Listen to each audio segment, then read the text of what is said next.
সকলে কাছে। আল্লাহ রাসূল কানে কানে গিয়ে বলতেছেন, আল্লাহ চাচা আপনি কি করেন, শুধু আমার কানে কানে কালেমাটা পড়াই দেন, বাকি সমাধান আমি করব। বলুন সুবহানাল্লাহ।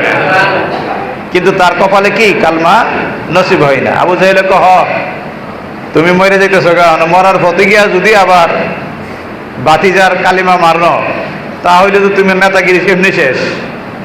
সারা জীবন যে আমাদের নেতা ছিলা, এ নেতা থাকবো, সুতরাং বাতিজার কথা তুমি মানতে পারবে না। তার কপালে নসিব হলো না। অথচ রাসূল পাক সাল্লাল্লাহু আলাইহি সাল্লামকে ইসলামের দাওয়াতে, তাকে নিরাপত্তাতে সবথেকে বেশি নিরাপদ দিয়েছি আবু তালেব। শুধু কি তাই, আল্লাহ রাসূল যখন মেরাজ শরীফে গেলেন, মেরাজ শরীফে যাওয়ার পরে আল্লাহ রাসূল তিনি জান্নাত দেখলেন। আল্লাহ তাআলা জিবরাইলকে ডেকে বললেন, জান্নাতগুলা ঘুরায় ঘুরায় দেখায় দাও। আল্লাহর হাবিবকে জান্নাত ঘুরে ঘুরে দেখার পরে খুব খুশি হলো, আনন্দ হইল। আল্লাহ রাসূল প্রশ্ন করে, ইয়া রাব্বুল আলামিন, আমার রব এই জান্নাত কাদের জন্য? জান্নাত হলো আপনার উম্মতের জন্য, আমি এই জান্নাত বানাই রেখেছি। জোরে জোরে বলুন আল্লাহু আকবার। কারণ এই জান্নাতের কাজ যারা করবে, যারা দুনিয়াতে আমিলুস সলিহা সত্যের পথে চলবে, যারা আপনার আদেশ নিষেধ মানবে, কোরআনের আদেশ নিষেধ মানবে, যারা আল্লাহ পাকের দাসত্ব পালন করবে, আমি আল্লাহ আপনার ওই উম্মতদেরকে আমি জান্নাত দান করব। তারা জান্নাতে দুখুলুল জান্নাহ, তারা জান্নাতে প্রবেশ করবে। তাদের জন্য এই আরাম আয়েশের জন্য আমি আল্লাহ জান্নাত তৈরি করেছি। জোরে জোরে বলুন আল্লাহু আকবার। খুশি হইলেন। আল্লাহ রাসূলকে জিবরাইল আমিন বললেন, হুজুর জান্নাত দেখলেন, তাহলে জাহান্নাম দেখবেন না? চলো চলো জাহান্নামও দেখে আসি। জিবরাইল আমিন জান্নাত থেকে জাহান্নামে তিনি নিয়ে গেলেন। জাহান্নামটার ঘুরে ঘুরে দেখতে শুরু করলেন।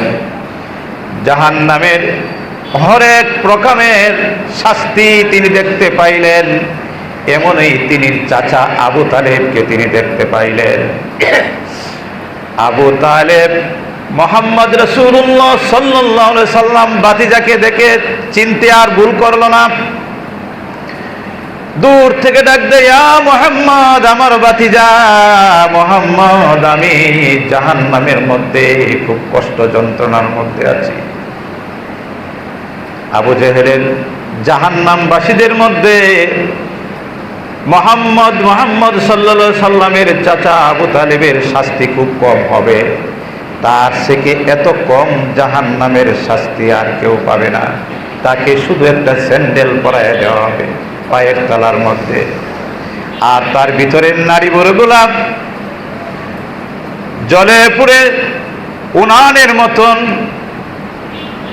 জ্বলন্ত চুলার বাতের মারের মতন বক বক করে তার তালু দিয়ে, মুখ দিয়ে, নাক দিয়ে, পায়খানা প্রস্রাবের রাস্তা দিয়ে নারী পোড়াগুলা বাইর হতে থাকবে।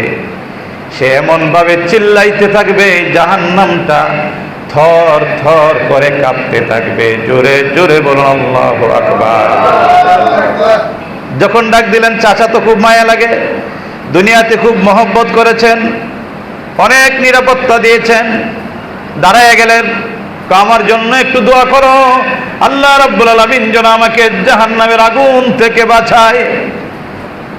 হাত উঠাইবে, প্রস্তুতি নিলেন। আল্লাহ রাব্বুল আলামিন আল্লাহর হাবিবকে ডাকতে বলে, বন্ধু, তুমি যদি তোমার চাচার জন্য হাত উঠায়ে দোয়া করো, আমি তাকে জাহান্নামের আগুন থেকে মুক্ত দিয়ে দিব, কারণ তোমার মহব্বতের চাচা, সুতরাং আমি তো তাকে জাহান্নাম থেকে মুক্তি দিয়ে দিব। তবে একটা কথা, যাদের জন্য আপনি জীবনে বহুত কাঁদছেন, বহুত চোখের পানি ফেলে দিয়েছেন, বহুত রক্ত জড়াইছেন আপনার উম্মতের জন্য, এ মুহাম্মদ, ও আমার বন্ধু, আজ যদি আবু তালেবের জন্য আপনি সুপারিশ করেন, জাহান্নাম থেকে বাঁচার জন্য যদি সুপারিশ করেন, আমি আপনার উম্মতের দোয়া একটা দোয়া কবুল করব না। জোরে বলুন আল্লাহু আকবার।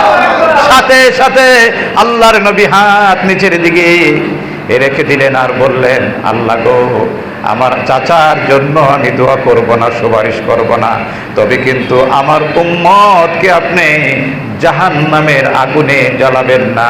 জোরে জোরে বলুন আল্লাহু আকবার। আল্লাহর নবী চাচাকে ভুলে গেলেন, কিন্তু উম্মতকে ভুলেন নাই। এই জন্য আল্লাহ তাআলা বলেছেন, কুলিন কুনতুম তুহিব্বুনাল্লাহ ফাত্তাবিউনি ইউহিব্বুকুমুল্লাহু ইয়াগফির লাকুম যুনুবাকুম ওয়াল্লাহু গাফুরুর রাহিম।